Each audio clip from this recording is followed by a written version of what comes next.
You know, there's an old saying about returns. You can only make them happen if you're angry enough. What I seek is not management, but vengeance once more. For in my time gone, I have become strong. Strong enough to open the world's largest jar of pickles for the world's largest woman, the Statue of Liberty. Lo does she hunger, and pickles be her favorite food, for they are as green as she is. You'd have known that if you listened once in a while. Oh, I bet it tears you up inside to see her happy. Her insides are gonna be even more torn up if you catch my splodge. You can think as hard as you want, because I am unthinkably hard. You fuckwit!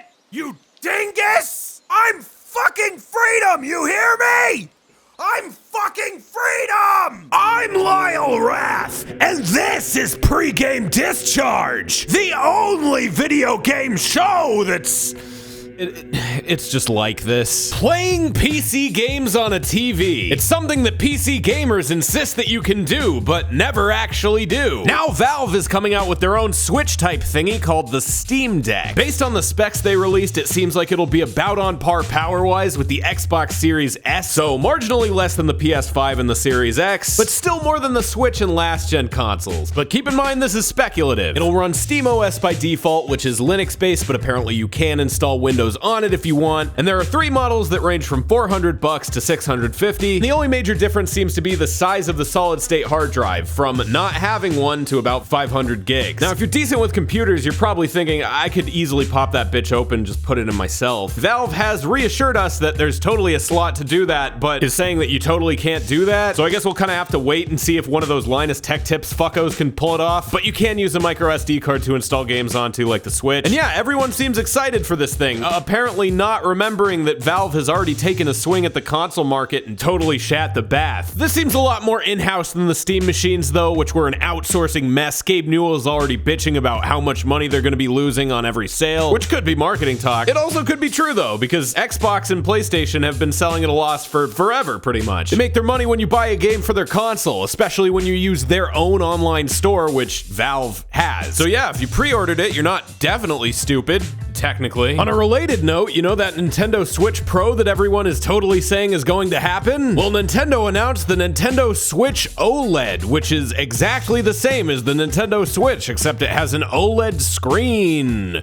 Ooh. People, adults, were mad. They screamed, they said, "How dare you?" And Nintendo, a toy company for babies, whispered back, no. Ubisoft is apparently making an Assassin's Creed game that never ends, which as far as I'm concerned, that already describes the last 3 Assassin's Creed games. But Assassin's Creed Infinity is definitely a thing. A Frenchman has spoken its name officially and then saw his shadow, which means that we get 2 more packs of cigarettes tonight, and it's probably a live service game. Apparently the Quebec and Montreal studios are both working on it simultaneously, and it's going to span multiple settings and possibly multiple types of gameplay. It's slated for release all the way out in 2024, and all of this sounds very expensive, which means expect a lot of different modes of monetization. Are you ready to buy an Aqueduct expansion hastener from Aristotle for 400 Creed coins? Netflix is going to get into streaming games. Yeah, move over, Google Stadia. Am I right? Would you even be able to tell if I wasn't? On one hand, it probably won't work all that great, because when do these things ever? But on the other hand, it's apparently not going to be a separate subscription, and if you have Netflix anyway,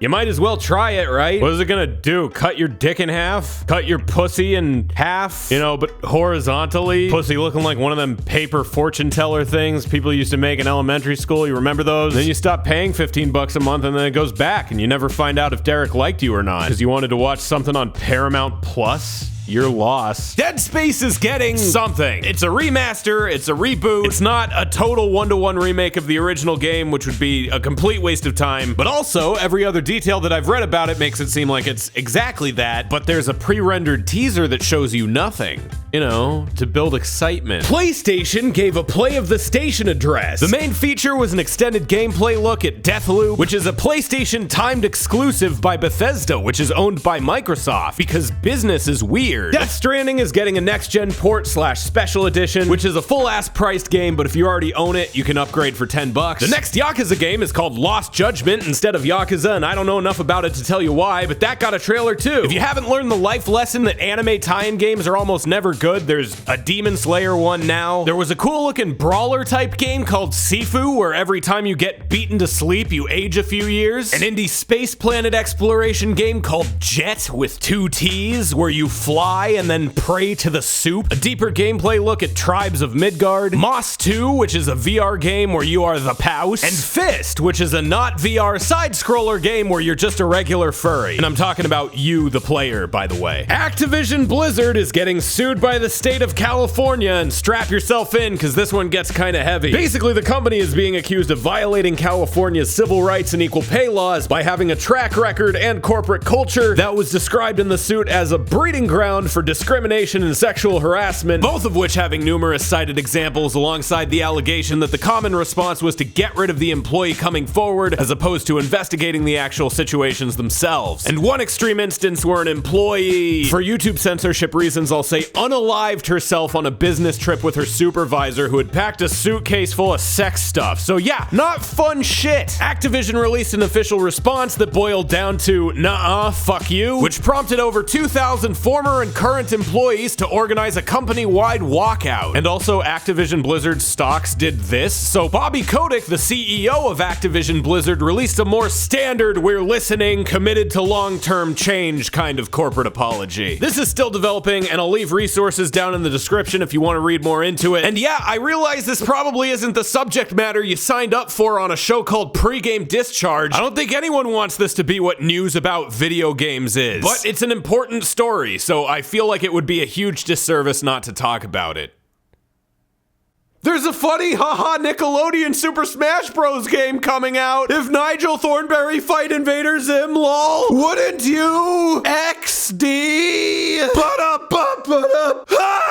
Lost in Random, which describes my soul in the last 15 seconds of this show, is also the name of a new game that got announced with a cool Tim Burton-y looking art style and a combat mechanic that revolves around dice and cards. It's coming out in September, so maybe this is one you keep your eye on if you want to go gambling for goths. There's going to be a multiplayer game set in the Control-o-verse. You know, the universe from Control. If you haven't played Control, I've played a few hours of it, and I can tell you confidently that I don't know what the fuck is going on in that game. It's kind of like Twin Peaks, I guess. And if you haven't seen that, I haven't either, so I don't even know if that's an accurate descriptor. Look, there's a breakdown in communication going on somewhere. I kind of refuse to take responsibility for it, so let's move on. Dreamhack put together a fully playable virtual conference featuring playable demos of a bunch of cool-looking indie games. I don't have time to talk about every individual thing here, but if you're watching this video on the day it came out, you've still got a day to check it out. You can walk around the conference as a virtual interactive experience, but if you don't got time for that, this is all done through Steam, so the individual games have the demos just on their Steam pages. If you want to check it out, I'll put some links for you down in the description. This is not to be confused, by the way, with Dreamscom. Basically exactly the same thing with a very similar name, except it takes place in that weird PlayStation game that lets you make games called Dreams. Just kind of a weird coincidence. Halo Infinite got a flight test, which is basically just a cool word for beta, like games journalist. If you're like your boy and didn't sign up, then it's too late for you now, but they're apparently going to be doing more of these, and it still means that there are a ton of gameplay videos of Halo Infinite that are online now, so there's a lot to go off if you're just curious how it plays in like a single, no vehicle, kind of boring, closed-in map.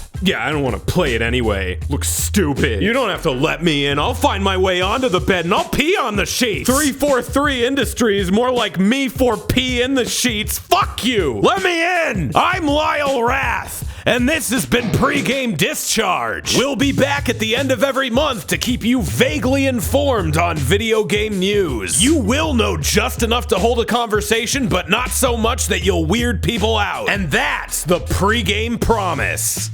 Don't say the phrase pregame promise in the conversation.